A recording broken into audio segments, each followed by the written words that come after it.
We have a problem, and this problem is called Amaranth Twin God. And with this, welcome back to another RiftGuides WildRift video, and for today, well, we're going to take a look at all things patch 4.1 that are big troublemakers. But before we get into the video, let's talk about our question of the day.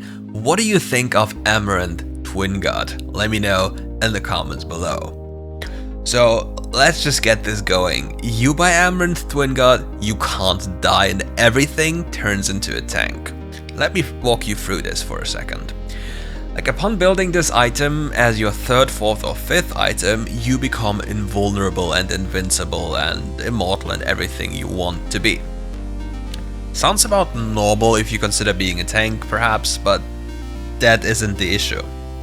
So, let's start with the issue. AD carries can consistently build this item for their fourth or fifth item and therefore literally double their resistances. In the past, AD carries were often victims to assassins or mages in terms of receiving damage. Now, with this item, we have basically nerfed void stuff and just generally flat pen on top. So they are not as, well, vulnerable as they were before anymore. But now if you consider the sustain as a variable and the overall just strength of the item, you quickly realize that this becomes a big problem for certain characters. For example, champions with super high range and poke spells such as a Corki really turn into monsters with this item. And for bruisers it also becomes a major problem. Bruisers can go for Divine Sunderer, Hullbreaker and then Amaranth Twin God, and how do you kill them exactly? It doesn't really work. So let's just say you pick a Fiora. You rush your typical items, then you have your Hullbreaker, which also gives you up to 50 resistances depending on level. Then you add Amaranth Twin God, so you have from Hullbreaker and Amaranth Twin God alone 105 magic resist and 105 armor on top of your base resistances. Now you add the bonus from going into combat for 30%, and then you have quite the daunting number. And who's gonna kill you? Who? In all honesty, who? It's just true damage champions, or champions that can do the same thing. So basically, all champions that cannot itemize in this order I just mentioned you will automatically lose against other champions with this itemization choice. There's not much you can do about it, and that's a problem. And on the flip side, you need those true damage champions to take care of the other champions. You basically have created a rock, paper, scissors scenario where it's just so unbelievably streamlined or steamlined or however you want to call it, what will happen next and what you need to do in order to beat this. Otherwise, you will literally just lose. Unless the chaotic solo queue environment will just end the game before those spikes are hit. To summarize this, basically everything that was good last patch is now better if Amaranth Twin God is built. So if you have a high meta champion, this champion is now even better with Amaranth Twin God. Everything that was even lower before is basically out of the equation unless you snowball the living hell out of a game. The critical mass to brutally outscale everyone has been shifted to 3 items on bruisers. You will not kill them anymore unless you have those true damage champions. Divine Hullbreaker Twin God. Just enjoy killing that, it's not gonna happen. For mages, burst mages are now on a timer to snowball the game or accelerate themselves to such a degree that they are so far ahead that they keep on one-shotting people. That is not a reliable way of winning anymore once Twin God comes into play. You won't be able to kill bruisers anymore in the rotation when they hit their critical mass. So if you don't snowball, they will just take over the game and run over you and you can't do anything about it. AD carries on the other hand turn into tanks if they adjust itemization. If the game goes to a specific point, they just become invulnerable themselves. The issue, however, is that only certain AD carries can really benefit from this because those AD carries need to have certain characteristics. For example, you have a Vayne with true damage in her kit. She becomes tanky, she'll eventually just kill you because of true damage, because both tanks will look at each other and the true damage one will win.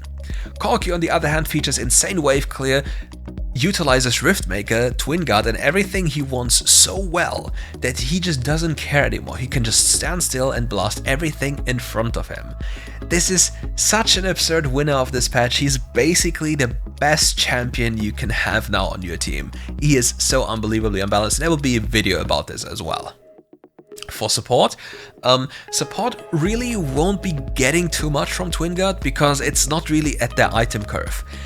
You will not really have many games where you'll get to that point unless they're extended super long. But for example, Relic Shield users can fully upgrade their support item at 7 minutes super easily without even paying too much attention. Otherwise, I have to say, just go for cannon minions, always go for cannon minions. And this then allows you to rush a Warmox to then insanely abuse the high HP pool, and you only need either Adaptive Carapace, which I don't recommend because bone plating is too broken, or one extra Ruby Crystal to get the high passive from the item. Now you have to think about this, why Warmox?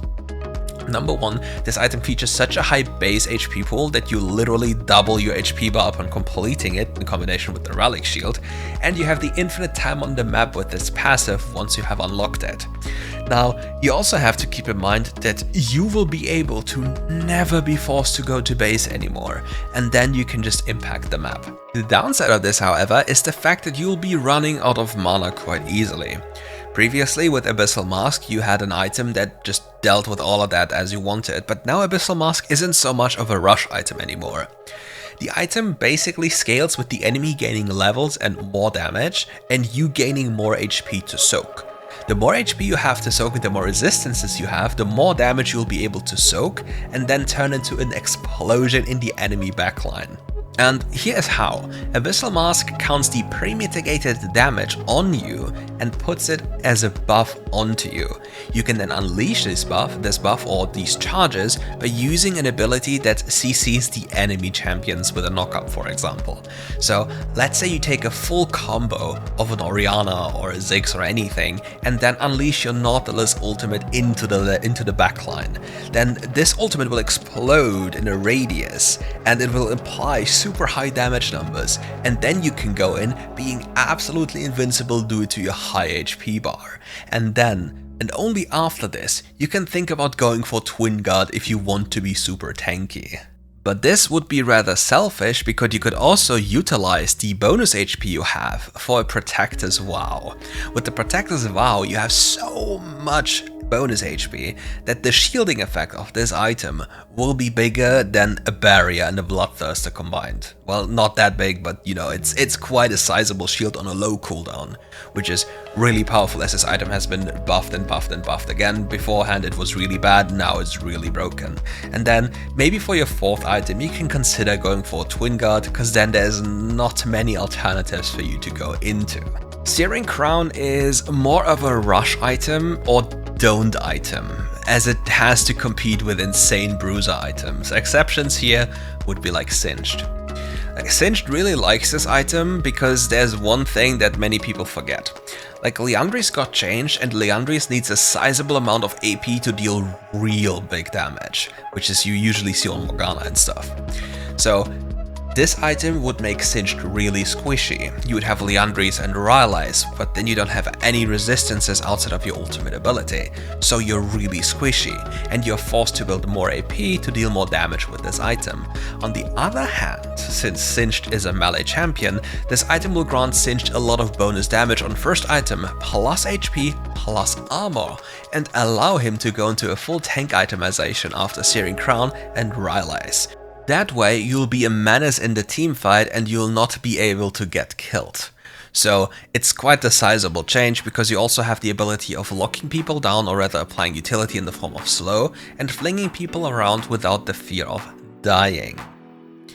An item which is a clear loser of this patch is Mantle of the 12th Hour. It directly competes with other lifeline items such as Starrick's Gauge, and as it offers healing compared to a shield.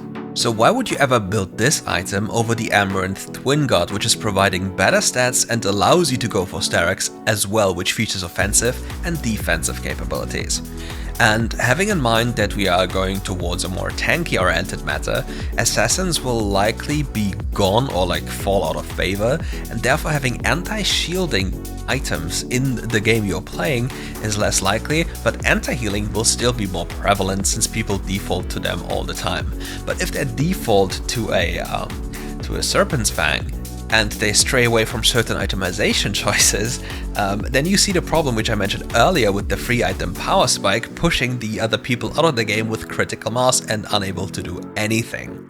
So this item probably needs a few changes because it can't stay a lifeline item. It really can't, or it just needs different stats. It's not good enough in the form as it is, or at least I don't believe so. The last interesting thing we have to talk about here is Glimmering Flame, like this little new flame item, which is a starter item. You can utilize it in a different way than you might have imagined.